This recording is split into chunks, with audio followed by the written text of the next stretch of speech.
سلامونه او ښې چارې. نن پلان لرم چې د چرګ له سینې نه یو ډول ډېر خوندور، فایدهمند، اقتصادي یو ډېر ښه کباب در وښیم. څوک چې ورزش کوي هغوی لپاره ډېر زیات ښه ده. د چرګ سینه خو پروتین ډېر لري. غوښه مې راخیستې ده د چرګ سینه چې دا هم ده 800 ګرامه، او ورسره په دې قاشق هم 3 قاشقې اوړه. اوړه یې تاسو خوښه که د نخود هم بیا ور اچوئ، له د کچالو اوړه هم خوښه. مساله چې ده ورته پکار ده سره مرچ، وچه دانیا، غوره، دا هم دا ګډه وډه مساله ده، مقصد هغه یو رقم خارجي مساله ده، همیشه ما تاسو ته قطعی درښولی، او دا هم مالګه، او دا هم پیاز، دا هم زنجفیل، دا هم 2 دانې وږه، او 2 دانې مې هم مرچ ورته میده کړي دي غټ. دا هم ورسره ګورئ تاسې وینئ شبیت دی، تازه دنیا ده، نوش پیاز دی، او ورسره چې ده هم همدغه نوش پیاز و شبیت و تازه دنیا. که پالک هم ور واچوئ لا ډېر ښه ده. نو اوس به زه دا له ماشینه وباسم.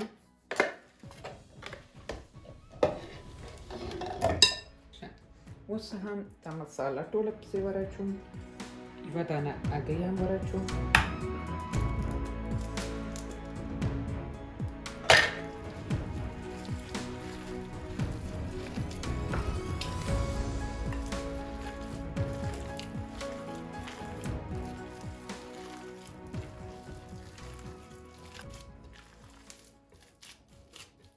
جوړ کړ. اوس به زه دا یو څو دقیقې پرېږدم چې لږ سره دا مواد ښه سره په خپل منځ کې سره حل و جذب شي. زه به تر څو ورته ډېر څه د سرو رومیانو چکني جوړه کړم. دلته تاسې وینئ 2 دانې رومیانه دي، او دا یو څه نور مواد لکه مرچ، تازه دانیا، او 2 دانې هم ورسره وږه. تیاره پکې یو قاشقه نه کمه د چای پوري قاشق باندې ډېره کمه.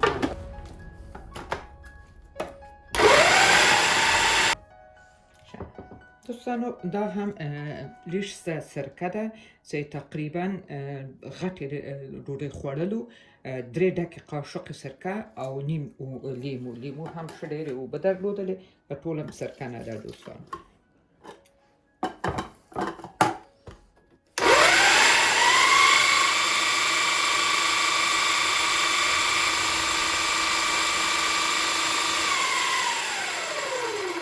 هم ورته سوه یو ډول لږ څه چکني غوندې لا ساوس ووایم. ښه، دا به هم دلته کېږدم، سلاد جوړ کړم.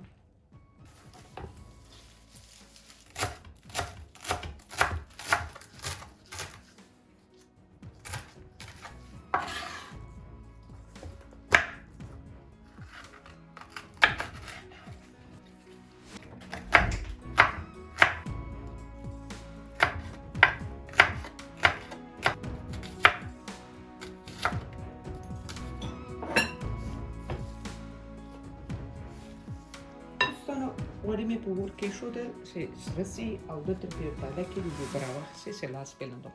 تاسو خوښه چې لاس په غوړو ککړوئ او که په اوبو.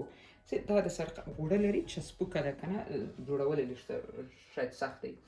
او په یوه قاشق یې ما خو دا قاشق د آیس کریم راواخیسته، خو دا هم لږ لو راته ښکاره سوه، کوچنۍ کوچنۍ یې جوړوم. نو هغه اندازه یې هم البته د تاسو خپله خوښه، خو چې کوچنۍ شي چې غوړي سره سي بیا به ورته واچوم. دغسې به لاس لندوم، او دا رقم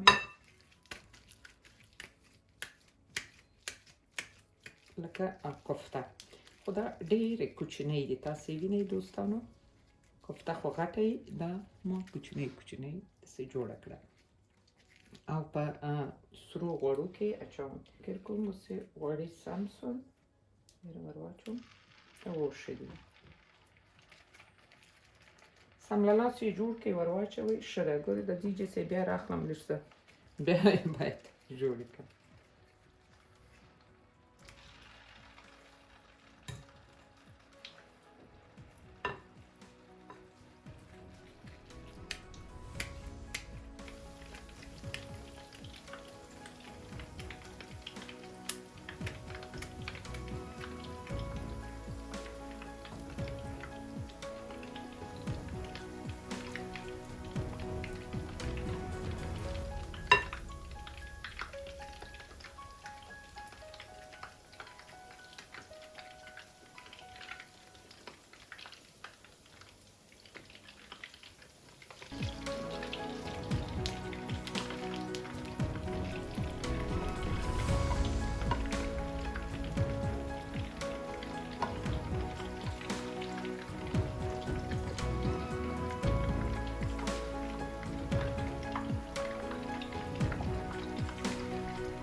دوستانو دا هم د نن ورځې پخلی چې د چرګ له سینې نه ما تاسو ته یو ډول د کباب طریقه در وښوله. نو خدای دې وکړي چې تاسو خوښ شوی ده.